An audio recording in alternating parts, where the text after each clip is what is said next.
Friends, welcome to meaning in Gujarati channel. ગર્થ. ગર્થ શબ્દનો અર્થ ઘોડાના જીનનો પટો, તંગ, ઘેર, નળાકાર વસ્તુનો ઘેરાવો, ઘેરાવાનું માપ, વૃક્ષ ઇત્યાદિની જાડાઈ, તંગ બાંધવો કે જીન કસવું થાય છે. ગર્થ શબ્દને આપણે વાક્યમાં પ્રયોગ કરીને સમજીએ.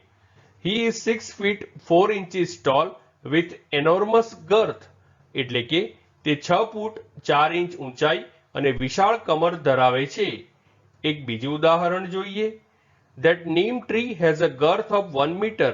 એટલે કે તે લીમડાના ઝાડનો ઘેરાવો 1 મીટર છે. એક અન્ય ઉદાહરણ જોઈએ. He tightened the girth on his horse. એટલે કે તેણે ઘોડાના જીનના પટાને તંગ કર્યો. ફ્રેન્ડ્સ, વધુ માહિતી માટે અમારી વેબસાઇટ meaninginggujarati.com ની મુલાકાત જરૂરથી લેજો અને ચેનલ પર બીજી વિડીયો છે જે તમે જોઈ શકો છો અને ચેનલને લાઈક, શેર, સબસ્ક્રાઇબ અને કોમેન્ટ કરવાનું ભૂલશો નહીં. Thank you.